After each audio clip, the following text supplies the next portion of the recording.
የመቀሌው ኦፕሬሽን ጀምሯል። አክሱም ተከበበችም። ህወሓት ተፈጽሟል አለ መርዶ ላከም። ሰላም ጤና ይስጥልን የተወደዳችሁ የምናጭ እንደምናላችሁ አዳዲስ መረጃዎችን ይዘንላችሁ ቀርበናል። በመረጃዎቻችን ጦርነቱ እየተፈጸመ ስለመሆኑ፣ ስለተጀመረው የመቀሌ ኦፕሬሽን፣ መንግስት በትግራይ ከተሞች ስለበተነው ወረቀት፣ ህወሓት አብቅቶለታል ስላሉት የውጭ ደጋፊዎቹ ጌታቸው ረዳ ስለ ፍጻሜው የተናገረውን ጨምረን ወደ እናንተ በዝርዝር እናደርሳለን።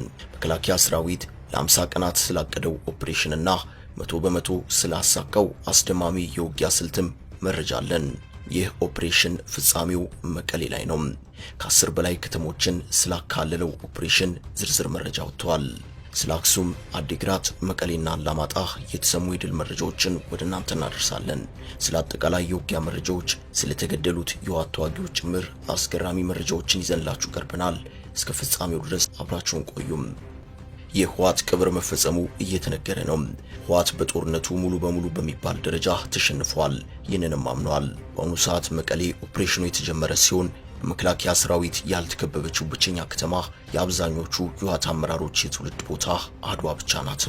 መንግስት በመቀሌ ከተማ ላይ ኦፕሬሽን መጀመሩን ተከትሎ በሄሊኮፕተር ለመቀሌ ህዝብ ወረቀት በትኗል።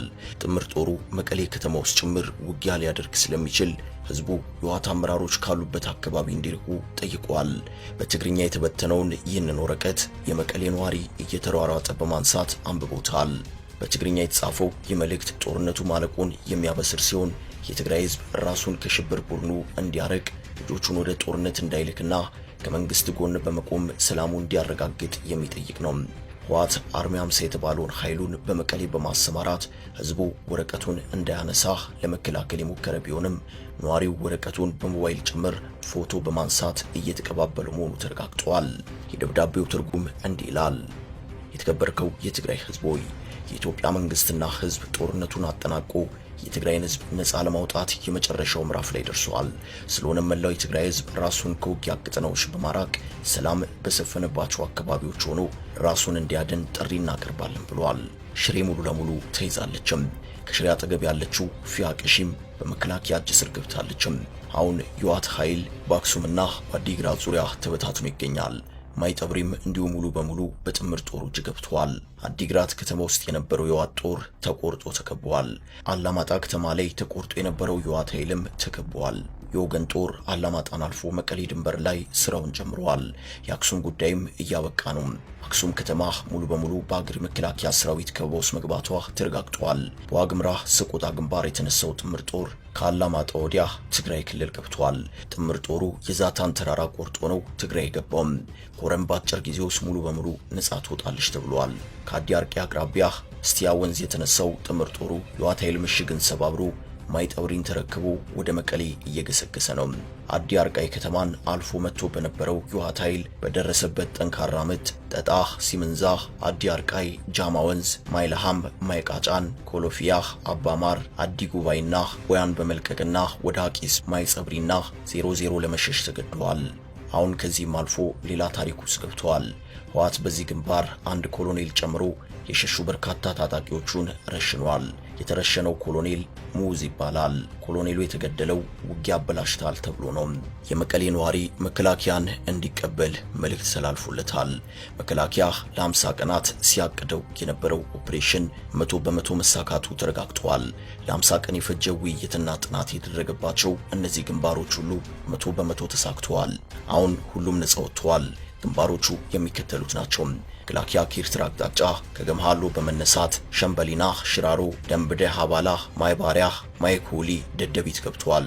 ይህንን ቀደም ብሎ ያጠናውና እጅግ ድንቅ ኦፕሬሽን በማድረግ እነዚህን ሁሉ ከተሞች በእጁ አስገብቷል። በሁለተኛው ግንባር ደግሞ ከአዲ ሀገሬ በመነሳት ትኩድ ይምን የተባለች የገጠር ከተማን በማለፍ በአዲ ዳሮ፣ አዲ ጉዲ አድርጎ ሽሬ መግባት ችሏል።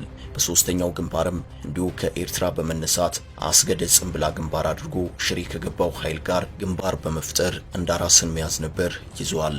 በዚህ አቅጣጫ አክሱምና አድዋ ይገኛሉ። አራተኛው ግንባር ከታች ከጎንደር በመነሳት ዛሪማ፣ አዲ አርቃይ፣ ጸለምት፣ እንዳራስ፣ እንዳባቡን አድርጎ ሽሬ መግባት ነበርም። አሁን ላይ ሌላኛው ጦር ሽሬን ነጻ ስለወጣት የጦር ማይጠብሪን ነጻ ወጥቶ ወደ ሌላ ግንባር እየተንቀሳቀሰ ነው። አምስተኛው ግንባር አክሱምን የከበበው ሲሆን መነሻውን ያደረገው ከአዲ ሃይ ነው። ከአዲ ሀየ ማያዲ አዲስ አርዶ ገሊላ አድርጎ ከዚያም የአክሱም ጎረቤት የሆነችውን የገጠር ከተማ ሰለህልሃን ይዞ ቆይቷል። አሁን አክሱምን ለመያዝ ኦፕሬሽን እያደረገ ይገኛል። ህወሓት በሁሉም አቅጣጫ እንዲህ አይነት ሽንፈት ነው የደረሰበትም። ህወሓት ራሱና የህወሓት ደጋፊዎች ጦርነቱ በእነሱ ሽንፈት እየተደመደመ እንደሆነ እየተናገሩ ነው።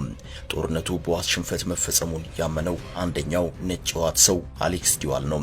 አሌክስ ዲዋል ህወሓት ላይ የነበረው ተስፋ መሟጠጡን አረጋግጧል። ይህንን ያለው ደግሞ በሪፖርተር ጋዜጣ ላይ ባወጣው ጽሑፍ ነው።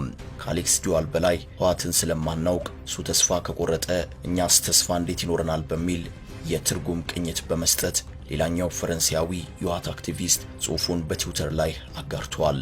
ጽሑፉ ህወሓት በሁሉም ግንባር የተሸነፈ በመሆኑ በቅርብ ጊዜ ውስጥ ህልውናው ሊከስም ይችላል የሚል ይዘት ያለው ነው። ማዳን የሚፈልጉ ካሉ አሁን ላይ የመጨረሻ አቅማቸውን እንዲጠቀሙ መልእክቱን አስተላልፈዋል። ጌታቸው ረዳም ዓለም እንደከዳቸውና ሽንፈታቸውን እየፈለገው እንደሆነ አረጋግጠዋል። መቀሌ ድረስ ሄደው የድርድር ጉዳይ የሚያመቻቹ የዓለም አቀፍ ተቋማት የኢትዮጵያ መንግስት ህወሓት ጋር ያለውን ጦርነት በሁለት ሳምንት ቢጨርሰው ደስተኛ እንደሚሆኑ ጌታቸው ረዳ ተናግሯል። ካደላቸው ህወሓት ቢጠፋ ካልሆነ ቢዳከም ስራችንን ያቃልልናል ብለው የሚያምኑ እንዳሉም ጌታቸው ረዳ አምነዋል። ጌታቸው ይህንን መግለጫ ሲሰጥ ስልችት ብሎት ነው። ከሱ በላይ ግን ዓለም አቀፍ ማህበረሰቡ ህወሓት ጉዳይ ስልችት ብሎት ህወሓት በደንብ ተገርፎ ተዳክሞ እብሪቱ በተነፈሰና እኛም ድካማችን በቀለለልን ብሎ እንደሚያምን ጌታቸው ረዳ ከሚናገረው መረዳት ይቻላል። ባጭሩ ህወሓት መክሰሙን ዓለም አቀፍ የህወሓት ደጋፊዎችም ራሳቸው የህወሓት አመራሮችም አምነዋል። በተለይ የሽሬ ከተማ መያዝ የህወሓትን ኃይል ስብርብሩን እንዳወጣው ተነግሯል። የሽሬ ግንባር በጥምር ጦሩ እጅ መውደቅ ትርጉሙ ብዙ ነው። ታላቁ ስትራቴጂካዊ ድልም ነው ተብሏል። ከተማዋ በወገን እጅ መውደቅ የሽሬ ሁመራ መስመርን፣ የሽሬ እንዳባጉና አዲ አርቀይ መስመርን እንዲሁም የሽሬ አክሱም አድዋ መስመርን የሚቆርጥ ታላቅ ድል ነው። ህወሓት ለጥፋት ተግባሩ ወደ ተጠቀሱት መስመሮች ኃይሉን የሚያሰማራውና በማዘዣ ወረዳነት ሲጠቀምበት የነበረው የሽሬ ከተማ አልነበረም። ሆኖም ጥምር ኃይሎች ሽሬን በቁጥጥራቸው ስር ማስገባታቸው ህወሓት እንዳይንቀሳቀስ የሚያደርገው ነው። ህወሓት በሽሬና በአካባቢው መሽጎ በርካታ ጸረ ሰውና ጸረ ተሽከርካሪ ፈንጂዎችን ቀብሮ ለመከላከል ቢሞክርም ምንም አይነት ሰው ሰራሽ የሚሆን የተፈጥሮ መሰናክሎች ሊያቆሙ ያልቻለው ጥምር ጦሩ የህወሓትን መሰናክሎች በመበጣጠስ ወሳኝና ስትራቴጂካዊ ቦታዎችን በመቆጣጠር የህወሓትን ቅስም የሰበረ አኩሪ ድል ተጎናጽፏል። እንደ አጠቃላይ በጥምር ጦሩ የመጨረሻውን ድል የሚያበስሩ ገድሎች ተፈጽመዋል።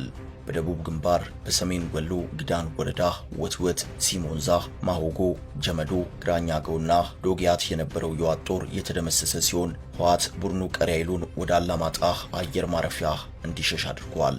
ይሁን እንጂ አላማጣም ተከባለችም። በራያ አላማጣ ግንባር ተሰልፎ የነበረው የህወሓት ኃይል ክፉኛ ተመቶ ዋጃን ከለቀቀ በኋላ ከአላማጣ 10 ኪሎ ሜትር ርቀት ላይ ተበታትኖ እየተለቀመ እንደሆነ ተነግሯል። በሰቆጣ ግንባር ጥራሪ ወንዝ ማዶ ላይ በነበረው የህወሓት ኃይል ላይ በተወሰደ የማጥቃት እርምጃ የህወሓት ታጣቂዎች ደቆል፣ ቆዝባህ፣ መረዋና ዛታ ከተሞችን ለቀው ወጥተዋል። በምዕራብ ግንባር አዲ አርቀይ ከተማን አልፎ መጥቶ በነበረው የህወሓት ኃይል በደረሰበት ጠንካራ ምት ጠጣ፣ ሲምንዛ፣ አዲ አርቀይ ከተማ፣ ጃማ ወንዝ፣ ማይልሃም፣ ማይቃጫን፣ ኮሎፊያን፣ አባማር፣ አዲ ጉባኤና ቦያን እንዲለቅና ወደ አቄስ ብሎ ማይጸብሪና 00 እንዲሻገር ተገዷል። በሰሜን ምዕራብ የነበረው የህወሓት ኃይል ከአዲ ዳሮ ተገፍቶ ወጥቷል። በዛላምበሳ በኩልም ዛላምበሳ ለቆ ፋይ የምትባል ትንሽ ከተማ ላይ ሰፍሯል። በመሆኑም በዚህ አቅጣጫ ጥምር ጦሩ አዲግራትን ከቦ ትዕዛዝ እየጠበቀ ይገኛል። ህወሓት አሁን ላይ በተለያዩ ግንባሮች በደረሱበት ጥቃቶች ከፍተኛ ሰብአዊና ቁሳዊ ኪሳራም አስተናግዷል። ሙትና ቁስለኛውን ይዞ ለመሸሽም ተቸግሯል። በዚህም ከፍተኛ የስነ ልቦና ጫና ውስጥ ገብቷል። ህዝቡም መከላከያ ሰራዊቱን እየተቀበለ ይገኛል።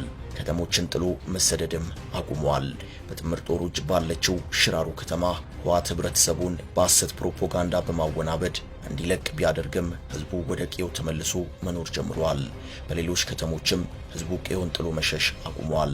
አብዛኞቹ የትግራይ ከተሞች በጥምር ጦሩ እጅ በመግባታቸው ምክንያት ነዋሪው ሊሄድ ቢል እንኳን የሚችል አይደለም፣ ሽሽት ብቻ ይሆናል።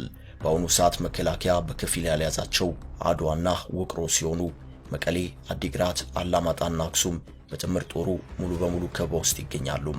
አበቃን። ሰናይ ጊዜን ተመኘን።